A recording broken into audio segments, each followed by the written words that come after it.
Good morning, everybody. It's Meg from Books Off the Beaten Path, and I hope you like my kind of 70s disco earrings and necklace today. I bought these recently for my son's wedding to go with a very plain dress to make it more dramatic, and I just love the jewelry so much that I'm gonna wear it to the office because I thought, what the heck, why not? But enough about that. Why are we here today? Is it time for another early morning book review? No. Today we're going to do something different. Today we're going to do a book tag. I haven't been officially tagged. I kind of have been. So I want to credit this to Heather Reads. If you guys haven't checked her out, she is fantastic. And she and I have chatted occasionally, on the whole booktube experience, and we've kind of exchanged messages back and forth. And she did this book tag called Wildest Dreams. And I told her how much I liked it, and I said, I want to do it too. And she said that she would love to hear my thoughts on it, so I'm going to consider that a tag. And I'm going to consider myself tagged, officially tagged, first time ever.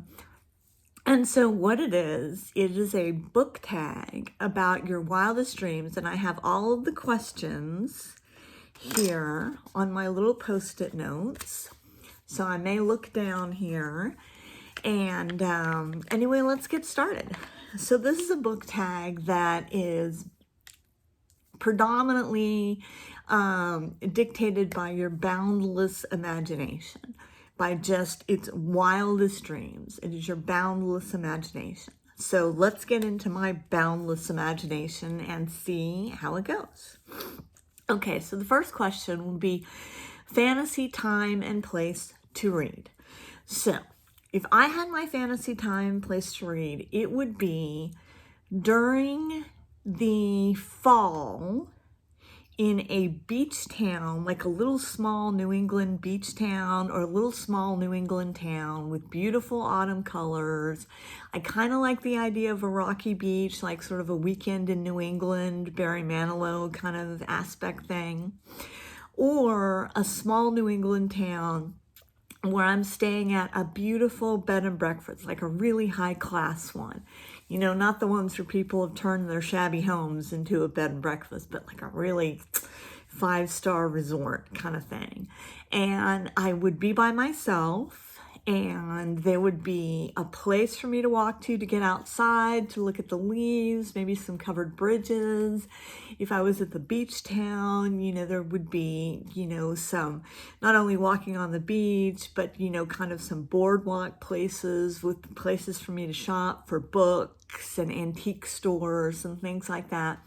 Now, since I only exclusively read at night, I would have a wonderful seafood dinner, and then I would go to this beautiful bed and breakfast with my books, and I would crawl into bed, and ideally it would have beautiful windows that I could look outside. I like to go to bed when there's a little bit, this is going to sound weird, when there's a little bit of daylight left, and I leave my windows open so I can see the evening approaching, so I can see it getting darker and everything like that. And I would read my books until it got super dark and the stars were out and the moon was out and I could see them, and that would be my fantasy place to read. Okay, number 2.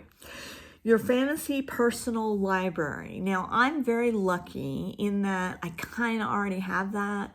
I have a whole room that's just floor-to-ceiling bookshelves, and I obviously could use more. I probably, if my fantasy was, I would get some different furniture down there. I have a big dining room table down there now because that's where we eat for family dinners and everything like that. But I would probably have that furniture taken out and some more comfortable chairs and reading lamps and everything like that put down there. But I've got a really pretty good space for my books. My problem is, of course, space, because I never unhaul, because I buy my books so carefully. I don't want to say I never unhaul. That's not true. I unhaul rarely. Rarely do I unhaul. But I need more space. Don't we all just need more space?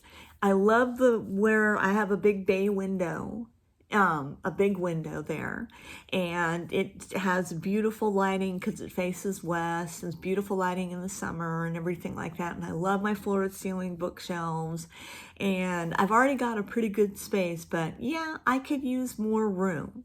I could use more room. Maybe take that furniture out and put in some nice new chairs and some lovely lamps and everything, and I'd be set. Okay, next question. If you owned a bookstore, what would you call it? And what would the layout be like? And what would it sell, new or used books? Well, I think it's going to be very ordinary here. I would just call it Meg's Book Nook. And so that people could come and they would say, I'm at the Nook, because I like that word Nook. I like the way they say it, Nook. Meg's Book Nook. And I would sell both new and used.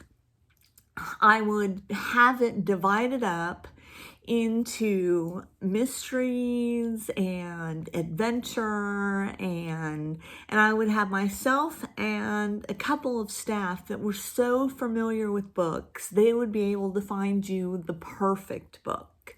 I would sell new and used. I would sell the bestsellers, but then I would also have a place in the back.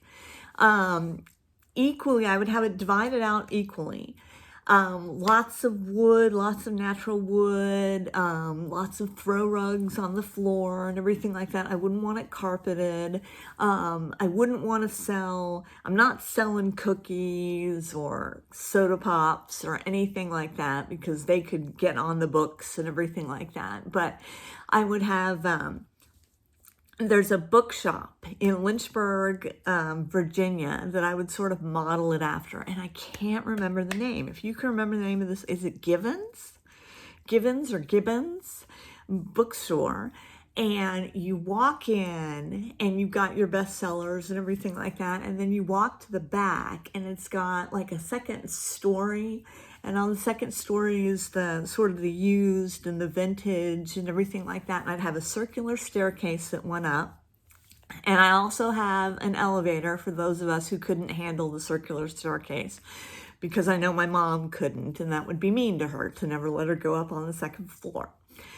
But I would have a circular staircase, a little bit of a lift to, get her up there, a little elevator. And then on the second floor, I would have like used books. I would have everything from used paperbacks to like beautiful copies, obscure finds. And it would just be, it would be like a solid acre. I mean, it would be huge. And you would have room to move between the bookcases, and I would fashion it off of Gibbons or Gibbons Books, that I can't remember the name. But it would have throw rugs down and hardwood floors, and all the bookcases would be wood, and it would be wonderful. Meg's Book Nook, going to the Nook. Okay, next question is, one person you would like to talk to about books who is not a booktuber. Well, I'm very blessed because I have a lot of friends who love to talk about books. My friend Diane, my friend Michelle, my friend Cindy. We love to talk about books. Tara. And so I'm very, very, very blessed where I can have a good book conversation with a lot of my friends. Actually, and Sarah, got to mention Sarah in there. Actually, in about a month, Sarah, Michelle, and I are going to go on a book hunt, and we're going to record it. I'm going to record it. This will be my first traveling book hunt, and we're going to go on a book hunt into Oklahoma City, and which is, a little ways down the road from us and everything. And I may also record my book shopping at my local used bookstore and see what that's like, see what we've got there. I might do that as a trial run because I see other people doing it, and I want to do it too. I want to be one of the cool kids. Okay, so I'm actually very lucky. That's a question that I can kind of put NA by, because I have several people that I can talk books to. I'm very blessed like that. Okay, And if you had $1 million and you could only spend it on books, how would you spend it? Books or book-related things. What I would do is I would take trips and I would go and find little used independent bookstores. And I would go and I would go to these little used independent bookstores and I would see what they have to offer, and it would just be a hunt. Everywhere I went, it would just be a hunt because I love the book hunt. I love the book hunt as much as I love reading the books that I hunted up. But that's what I would do.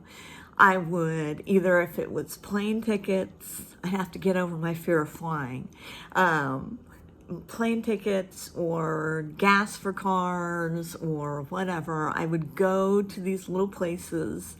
And I say little places, I mean, maybe I'd go to New York City, maybe I'd go to London and use my money on going to these independent, older bookstores. And I would find just wonderful finds in there. I just already have the image in my mind. I just think it would be wonderful to do that and just, hunt up some things. And then I would have the memory of finding it, and I would have the joy of having it and owning it. And that's what I would do if I had $1 million to spend on books or book-related items.